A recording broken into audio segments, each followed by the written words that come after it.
Hey guys, what is up? Back with another video. I hope all of you guys are feeling real. You're feeling good today. I am doing good. We're chilling here in the sneaker room. Bit of a relaxing Friday afternoon video for you guys because tomorrow's video is going to be crazy. I have one of the best sneakers of the year that I'm showing tomorrow. So today, on the flip side, I thought we would talk about the worst sneakers of 2018 so far. And you might be like, well, Ray, we're only a month and a half into 2018. But trust me guys, there are some absolutely terrible sneakers that have already released and some even worse sneakers that are yet to release. And by no means is this me telling you that my opinions are right and your opinions are wrong. You might love some of the sneakers on this list and you might agree and you might hate some of them and you might think another sneaker deserved to be on here. But today I want to talk to you about the worst sneakers of 2018.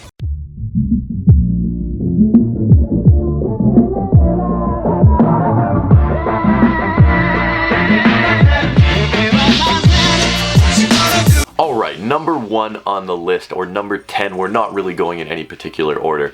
It is the Yeezy 550. Now this is weird because I used to really like this shoe. The first images I saw of this pair of shoes, I was like, ooh, these are dope. I really want these. And then they released in the $750 pack and I was like, I don't want to pay $750 for these, but they're still really dope. And then we started to see images of the new colorway and different angles of it and just the shape of it. And I've decided that these things look like absolute poo. I really do not like the Yeezy 550. I don't think it's a good looking shoe. I really don't like the shape of it. It looks weird. It looks like a futuristic dad shoe. Apparently one of the colorways is supposed to release next weekend on All-Star Weekend. I'm really not a huge fan of it. So let me know what you think. But in my mind, those are a 1 out of 10 absolute trash. Now speaking of dad shoes, we have a brand new pair of dad shoes that I think actually just leaked yesterday and was sort of the inspiration for this video. It's the Li-Ning dad shoe. I don't know the model name of this. I'm just going to call it the Li-Ning dad shoe. I'm going to call it the Chinese dad shoe. It's going to overtake the Air Monarch 4 and Chinese dads will be wearing this instead. The Li-Ning dad shoe. What is this? Dude, this gets like a 1 out of 10 straight trash as well. These are not an attractive looking pair of shoes. I don't know who is rocking these. I don't know who is buying these. I don't know how much they're gonna cost. I don't know what Li-Ning's thinking. Li-Ning, you have a very respectable brand. Like, you make great sneakers. Dwayne Wade's line is awesome. Why did you have to go down the dad shoe route? Why did you have to do it? Alright, these, I'm a little foggy about the details on this pair of shoes, but I've seen them on Hypebeast and I've seen them on Sneaker News. It's a collaboration between Crocs and a designer shoe brand. I don't know if it's Maison Margiela or Saint Laurent or what the deal is, but it is a collaboration between a designer shoe brand and Crocs that gives you a 4-inch pump orange Croc. And people are going to buy these and they retail for like $860. You know, you're just chilling at home, you find some spare change in your pocket. Oh look, a free $1,000. I didn't know I had this here because I have way too much money and I'm a millionaire. I'm gonna spend this on 4-inch pump Crocs. I don't know who's purchasing this pair of shoes, dudes. Like, if you want to inform me who's buying these, like maybe your mom's into them, maybe your Uncle Jeff is into them. Uncle Jeff, if you're into these, like, let me know. Because I don't know who's wearing this pair of shoes. It is just not a good looking pair of shoes if you ask me. In fact, it is a terrible pair of shoes and it costs $860. Really think about that. People in 2018 are paying $860 for Crocs.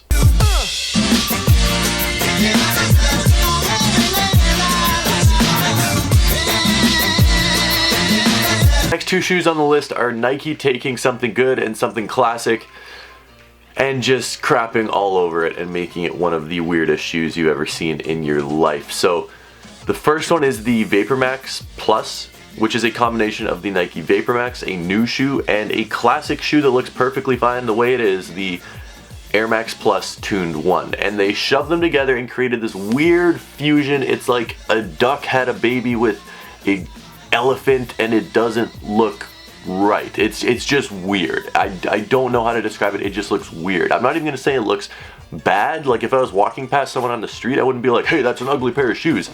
But you look at it and it's just weird. It doesn't look right. It looks like something is a little bit off. You know, when you just look at someone's face and you're like, you're not ugly, but there's like something weird with your face. It's like that. Like, I can't tell you why I don't like this pair of shoes, But I don't like this pair of shoes. It's not ugly, but it's bad. I can tell you that. Now the next one makes these look like a work of art.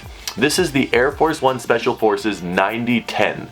Nike continues to hit us with these weird variants of the Air Force One. Some of them will work. The Lunar Force One, great. Special Forces, great. The Special Forces 9010, no. No, no, no, no, no, no, no. I don't even have anything else to say about these. Just no. These are bad. This one I'm a little bit torn about. I put it on my top 10 sneakers releasing in 2018 just because I know a lot of people are looking forward to it, and it's sort of, as far as basketball shoes go, one of the most coveted shoes that's going to be releasing this year for a basketball shoe. It's the Dame Lillard and Bape collab on what just is a model that doesn't work with the colorway they put on it. They have the big shark tooth and the camo and the Bape branding, and it's just, there's too many things happening on this shoe. If they put that on like an Air Force One or an Adidas Superstar or something where the silhouette was simple and they did that, I think they could pull it off. And I like the thought behind this shoe. It's not like they just didn't have a good idea behind the shoe and made a trash shoe. I think they put a great idea and concept and colorway onto a shoe that just doesn't work with that colorway. The more I see this shoe, the more I think this just doesn't look nice, and I start to like it less and less and less.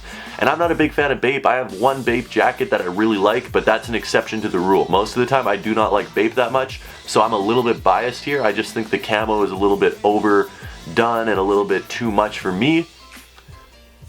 This shoe, once again, great colorway, great concept, I think, but just on the D Lillard 4, it's already such a weird, out there silhouette. I don't think it was the shoe to do this on. And the next one is another shoe where maybe the colorway and the print would work on another shoe, but not on this. It's the Air Foamposite 1 Chinese New Year, and this is just an out there print on a Foamposite. This is what made the Foamposite die. If you guys remember back in 2013 and 2014, Nike started doing these ridiculous prints on Foamposites. The Weatherman, the bloody period pads, the meteoroids, or asteroids, the meteorites, asteroids, I don't know what they are, the Spider-Mans. They started doing these weird prints on Foamposites, and it killed the Foamposites. Foamposites went from selling out on release date every single day to sitting on shelves getting discounted because of these weird printed colorways. And they've sort of strayed away from that and started doing better Foamposite colorways over the past couple years, but it looks like they're going back to the avenue of weird prints on the Foamposite. And once again, I think the print by itself looks great. I really like the pattern on the print. If that was like a wall art or poster or desktop background or something, I think that would look sick. But putting that print on the Foamposite, in my mind, just doesn't work. I didn't want to do this to you guys, but we are back to the dad shoes now. Oh my goodness, another pair of dad shoes. This is a Dragon Ball Z collab with Adidas. It's the Adidas Young One times Dragon Ball Z dad shoe. I've never watched Dragon Ball Z. I've never watched more than an episode, I should say. Like, I have seen the show, but I'm not a fan of Dragon Ball Z, so I don't know the meaning behind the shoe, if it's based after a character, an episode, or a move, or a Dragon Ball. I really don't watch the show. I know nothing about it. But what's with the dad shoes in 2018? Like, I get it, wear it if you want, but for me, I can't get behind them. I'm not saying it's a terrible shoe for you to wear if you like it. If you like it, go ahead and freaking wear it. Do you. I'm always an advocate of that. But for me, dude, dad shoes. We need to stop with the dad shoes. This is another Dragon Ball Z collab, and it's not even, like, it's not ugly because of the Dragon Ball Z collab. I think that's a dope concept. I always like seeing collabs. Like, if you're a fan of Dragon Ball Z and a fan of sneakers, that's awesome that you can grab Dragon Ball Z shoes, except the Adidas Commanda. Whew. This is not an attractive looking shoe. This reminds me of the Nike Free 1.0, I think it was, or they did like a surface map shoe. Concepts did a collaboration with it where the outsole was so thin and it was basically like you're supposed to be feeling the ground except with rubber on your foot. This is what it looks like. It looks like a super minimalistic training shoe. And if you're wearing it for training purposes, I guess that's great. It's sort of like those toe shoes. You remember the shoes that like you could fit your toes into individual sleeves on the shoes? They sort of remind me of that. Like, it's a shoe that has an application, but when you try and move it into the lifestyle, vertical of sneakers by doing a Dragon Ball collab. I think the expectation that people are going to want it for lifestyle reasons makes it an ugly shoe. If it's meant for performance and you're not supposed to care how it looks, I think it's fine. But if it's supposed to be a lifestyle collaboration, then I think this becomes one of the weirdest looking shoes I have ever seen. And I think that takes us to number 10, and number 10 on the list is the Russell Westbrook Y Not 0.1. Just not a fan of this shoe. I've talked about it before in a vlog. I don't like it. It's like a Jordan 15 mixed with a Jordan 18 mixed with that weird variation of the Jordan 2 that they put out back in the day. It's just like weird stuff slapped together. And I don't know how it's selling. I don't know if it's selling well. I know the first colorway was limited, so that sold out. I've heard they're not bad for basketball, so if you're playing basketball in them, go for it by any means, because I don't care what a basketball shoe looks like. I just want a comfortable, functional basketball shoe. But in terms of just the looks, if you're holding it in your hand and looking at it, this is not a shoe that I think looks good in the slightest. It looks chunky, it looks clunky, it looks like they took the best elements from a whole bunch of good shoes. I love the Jordan 15, I love the Jordan 18.